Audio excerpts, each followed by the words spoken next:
We are with Mark S. Where were you born? I was born in St. Anthony Hospital in Dodge City, Kansas. It's on the corner of Central Avenue and Comanche Avenue. And the old Highway 50 used to come in to town, and it came in from the northeast and caught up with Central Avenue. And it went on downtown on Central. That was called Highway 50S for 50 South. And later on in the 50s, it was changed to the route coming in by the airport. And now it comes in again to Dodge City on the old route up to Central Avenue and then continues on around town. Highway 50 North was what is now 156 Highway, which comes from Larned to Great Bend. What is your full name? I was raised a Roman Catholic, and so I have a lot of names. 5. Mark Laverne with a capital V, Anthony Sanko. Makes the initials MLVAS, which I use for my signature, I guess, on my arts projects and stuff, with the exception of my stained glass, which I use a piece of orange glass somewhere in the piece. Every piece. Not every piece. What did you want to be when you grew up? It's a very good question, and I got a really good story. Of course, I'm a storyteller. But when I was 8 years old, I was working with my dad, riding along with him and stuff in the shop. He was a mechanic and a welder. And we were out on the road headed to a farm in the service truck, which we called the welder, and taking it out to somebody's farm to either do some welding or repair work on tractor combine or something. I don't really recall that, but he asked me what I wanted to be when I grew up. And almost immediately I said, I want to be a nothing like you, Dad. Now let me explain just a little bit. Everybody knew my dad, it seemed like, at that time. It didn't matter where we were, be it going after parts somewhere or something. He walked in the door and people said, "Hi, Bob, how you doing?" And they would go off on a conversation. And the kids from school, my age, older than me, when I was in the shop, I'd already found out that as the kids walked past the shop, "Hi, Bob, hi, Bob, hi, Bob." Everybody knew Bob. My uncle at the time, Leo Sanko, was on the city council. Hardly anybody spoke to him. Other guys in the shop that was working for Sanko Motors at the time, the Ford Tractor Agency and the Oliver Tractor Agency, and some car agency for Ford cars, the other mechanics didn't get talked to like my dad did. Everybody talked to my dad as it went by. And to me, he was more liked and even loved than most people I knew. And you never heard anybody on the news at that time that had good things to say about a politician.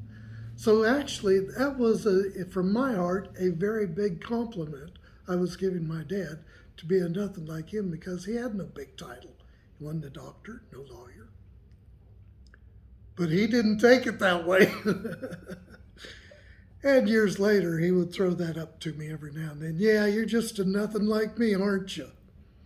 You learned how to do that yet?" I might go ahead to say that Dad was kind of a genius, really, because he was self-taught on everything. He left high school at 14, went into business with his brothers as a mechanic, learned how to do paint and body work and stuff, and taught himself how to weld. And essentially, in 57, the year I was born, he started working for his brothers here in town on 80% commission. And I didn't know the poor years. I grew up, they always had money. Maybe it was just month to month, but they always had money to spend. What was your childhood like? My childhood was pretty damn good. I really have very few complaints. My older siblings would tell you that I was probably well spoiled because I'm 7 years younger than the rest of them, between 18 to 7 years in difference in ages. And I grew up with a dad always had used cars and used pickups to drive, but he was a mechanic, so why buy a new one? He couldn't see wasting the money on a new vehicle. But in 1963, he bought a boat, and we started taking the boat to Cedar Bluff as often as we could there on the summers. I would say there might have been some summers that we only missed 3 weekends at the lake. And one of them might be because we had taken a vacation to Colorado someplace. In 64, he bought a 8-foot slide-in camper with an overhead bunk. And we thought we were in style. That camper was brand new, a Meade made in Meade, Kansas. And it didn't have a bathroom in it, didn't have a refrigerator, it had an icebox, and it had a propane lamp in it for a heater. That thing could roast you out of the camper. But we did a lot of trips going up and stuff and all. By the time I graduated at the age of 18 and got married, I'd been in 18 of our states, all on vacations. I do recall one time when Dad had to do some warranty work on vacation on the way to Wyoming to Yellowstone. We had to stop at Two Buttes, Colorado, and replace a warranty piece on a Ford tractor out there. But that year we went to a town called Central City in Colorado, which was before the gambling was in it, and it was like people had just kind of discovered it and was buying it from back taxes. There were buildings there that still had lots of antiques and stuff sitting in them, like they'd walked out the door that, well, sooner or later they're going to hit a mother lode and everybody's going to come back to their property. We went to Yellowstone, Grand Teton National Park, went to the Badlands, Mount Rushmore, made a trip all the way around to Iowa and Missouri where my sis lives. Dad had 4 birthday celebrations on that vacation. One in Rocky Ford, Colorado, one in Sinclair, Wyoming, one in Yellowstone, which was on his birthday, and then one in Jamestown, Missouri with my sister's house. That was just one of the trips.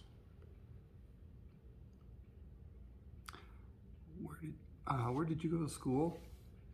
Where did I go to school? I started at St. John's private Catholic school here in Spearville. First grade, we didn't have kindergarten. And then when I was in 7th grade, the junior high had been formed there a year before there and stuff. So I was second attending of a 7th grade over in high school where the former public school had been for Spearville. When I was in the 5th grade, or 6th grade rather, we were united with the public school students and all in 6th grade. I had a brand new teacher every year for Spearville School from 1st grade through 5th grade. I think they all were afraid of us and they retired. But yeah, every teacher from Mrs. Owens, first year in 1st grade, Sister Claretta's first year in 2nd grade, Mrs. Kobisky, who you remember, was first year in 3rd grade. Mrs. Cool was first year in 4th grade, and she was not cool. She was a hothead. And Mr. Waldron was our first year for him in 5th grade. Sister Patrice was her 2nd year. Then we went to the seventh grade over at the high school. The next year, the combining of Windhorst and Spearville schools happened. My eighth grade year was down at the first eighth grade class in the Windhorst middle grades at Windhorst. And then we had high school. Excuse me. We had high school then from freshman through senior.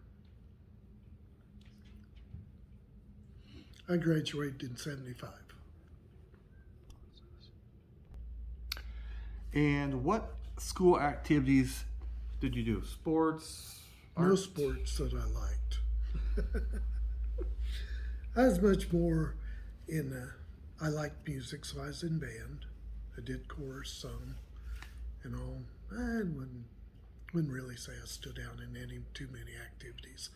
I had my senior year, I did do journalism and helped name the yearbook. So that was about but I was not athletic. It just didn't ever set me at all. If we'd have had 8-ball pool table, I might have did good, but they didn't do that one. What types of jobs have you worked? What types haven't I worked? I will tell you right now, I am officially a jack of all trades and a master of none. There's very few things that I haven't tried other than the military. Airplane pilot, I won't do that. But I started out with my dad, working though in our shop there. We did all types of mechanic work, auto body and paint work, glass replacement. If it had an engine in it, we overhauled it. If it had a transmission, we overhauled it. Differential, brakes, mufflers, just anything on a vehicle of any kind that we did. I really enjoyed painting, auto body work and painting the most of that. And of course we did farming and ranching on the side there and stuff. Dad always had some cattle, usually cow-calf operation. We usually had at least 20 cows that we would calve every year. And we did that. I got out of owning cattle in 91 and then totally away from it when Dad passed away in 2005. I stopped helping my brother do things. But alongside of that, I have always been interested in a lot of things, like a little bit of tinkering with woodworking and stuff. I have done a lot of our own design work in interior, exterior design, landscaping, gardening of all types of stuff, woodworking, hobbies and crafts. Used to go up and paint ceramics when your grandma had the shop and before that. And I more recently, well, really, it's about the same time I took up leather carving and stuff, but in more recent years there, after I'd say around 1998, 99, I got started doing leaded stained glass and creating that stuff and all. And remodeling our house from time to time there and stuff and all. I like to do most things myself as much as possible. And yeah, that's pretty much me, a jack of all trades. Any interesting stories? You already talked about places traveled. There's probably a long list of those. Or have you met anyone famous? The famous part there and stuff, celebrities really never tune me in too much there and stuff and all. I mean, anybody can meet somebody and they know who you are after 5 minutes later. I don't really go out of my way to meet a lot of people. Probably the most interesting, there have been a couple of governors that we met and stuff, and John Carlin sticks out in my mind the most there for the story he told about when he was first in Topeka and all, and another legislator had asked him, where are you from? And he says, oh, I'm from a small town. You probably haven't heard from it. It's up near. Well, of course I haven't heard from it. You didn't tell me where you're from. Son, let me tell you this.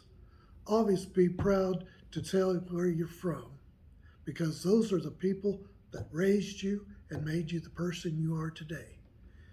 You're lucky enough to be a state legislator and get elected by people. They elected you because of who you were raised by. So from then on, Governor Carlin, whenever he introduced himself and stuff, told people he was from Solomon, I think it is, or Sultan, something like that, Kansas. Anyway, he always told that and stuff as a deal. So that's an interesting story I have carried on in my life to tell people from the small town of Spearville. You may not know it, but you might know Dodge City, Kansas. We're just 18 miles away. On other occasions, out nationally or even locally, especially to other locals that complain about how far it is to Kansas City or Denver or Dallas, we're sitting here just 18 miles from the Midway, USA, Kinsley, Kansas, halfway between San Francisco and New York City. We're halfway to anywhere you want to be. So there's a couple of things that I'll share with you as far as I find interesting. And yes, I've met some celebrities and all, but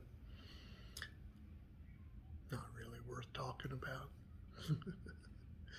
Person I would like to ever have a chance to sit and talk with, that I think would have been interesting. I did not like him as President Carter. Jimmy Carter was a bomb for a president in my book. I did not appreciate him. I did not think he was much to talk about. I couldn't understand how he got the job. But after he retired, his work since he retired, and still practically to this day, has been helping people, and I feel the man has made more of an example of a Christian than anybody else I've ever known, just because he goes out and works for other people and accepting very little pay for it, if any. So that's somebody I would like to meet. I think I've been honored to know the man afterwards. Still haven't really changed my opinion about how he was in office. Maybe he would have had a better viewing of from the public had he had another 4 years, but he just wasn't really the right man for the job at the time. He was somebody who had nothing to hide that could get elected, because Nixon had ruined things for us. And I was a Nixon supporter, even in 72. I wasn't old enough to vote yet. I was only 14, but I would have voted for Nixon in 72. I would have reelected him had I been 18. And God, what a disappointment he became. Did you want to expand on your hobbies? Do I want to expand on my hobbies? I'm pretty sure that's probably more what you're doing now than you probably used to. Well, when I retired, in my final paycheck came in May of 2020, and officially got my first retirement deal from Capers in June. Excuse me. I did only what had to be done around the house for a full year to pretty much even 18 months. And then one day I was watching TV and I'm tired of this. I got up and decided to go out and finish my 18-year project, a stained glass window that's basically a barn quilt. And I got it finished and framed up a couple weeks ago and hung in the window. And pretty proud of it. And now I've started doing some other odds and ends on that and stuff. And gardening. I love to do the gardening and stuff and all. Even if I have to plant cactus because of the drought. But we'll have something to water this year, that's for sure. You know, the other hobbies and stuff I haven't really got into too much doing, and all, other than that I did make the frame for the stained glass window, so I did do a little bit of woodworking this year. But I just take it pretty much one day at a time. Today I went out and replaced the outside electrical outlet that had been giving me some problems. Okay, so I did one thing this week that got off the honey-do list for the last 4 years. What is on your bucket list besides me and Jimmy Carter? On my bucket list, I got to review this a little bit because I had some good You go right answers. ahead. Let's see. I've got a really good bucket list, and this is mostly just for you, a little bit for me, but mostly just because you are you. I need yet to go to Alaska, Hawaii, Oregon, and Washington State. Those are the only ones of the 50 states I haven't been to. The other 46 I have vacationed in, every one of them, on my own dime. Haven't been paid to travel to anyone. Although I was paid to go to Nebraska once, but it was on business the entire week. I thought I could be an insurance salesman at one time. I failed. My dad did that same thing too. I think he was looking at becoming an insurance salesman. This will be a long time ago, but maybe sales was not in his future. The next thing on my bucket list is sex. More sex. Booze, sex, booze. And did I say sex? Okay. Travel, enjoying life. And I did remember to say sex, right? Yeah, lucky me. But now you kind of know, though, kind of why I'm a teller of stories. I worked at Boot Hill for a while as an interpreter up there. My shortest tour that I could give to anyone going through Boot Hill was 2 hours and 15 minutes, because I could talk that much about going through the place. I had to be told by teachers that we're running out of time. I just want to make sure you get your money's worth. Well, no, it wasn't that. I think kids need to learn what the heck they're seeing.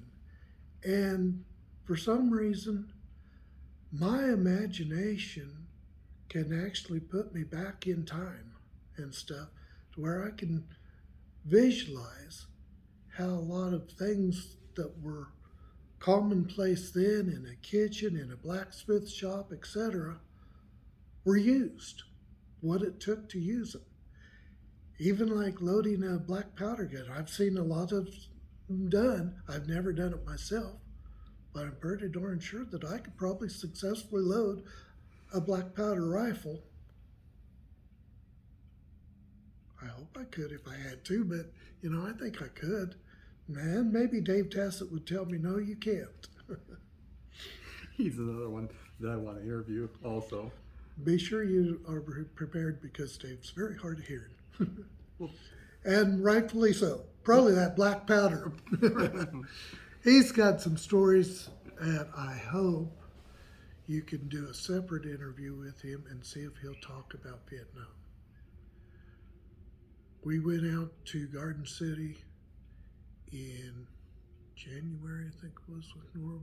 Or the first part of February. Anyway, Dave and I and Norb went out to pick up pigs so the Streckers could butcher their pigs. And on the way back, Dave around Ingalls started talking about things from Vietnam. After we dropped him off and all and headed down to my house, Norb says, I have never had Dave talk that much about his experiences in Vietnam. He says, well, you and I learned more today than I think I have learned in my lifelong friendship. So I think they became friends at 12, 13 years old possibly, or maybe 13, 14. But when Norb had to start going to school at Windhorst when they closed St. Mary's down, him and Dave became best friends. And yeah, Dave's got some stories to share. Well, those two people you just mentioned, they're both on my list for future interviews. But anything else you'd like to add? Closing thoughts? Are you satisfied? I'm very satisfied. You sure? Yes. Okay. Thank you, Mark. You bet.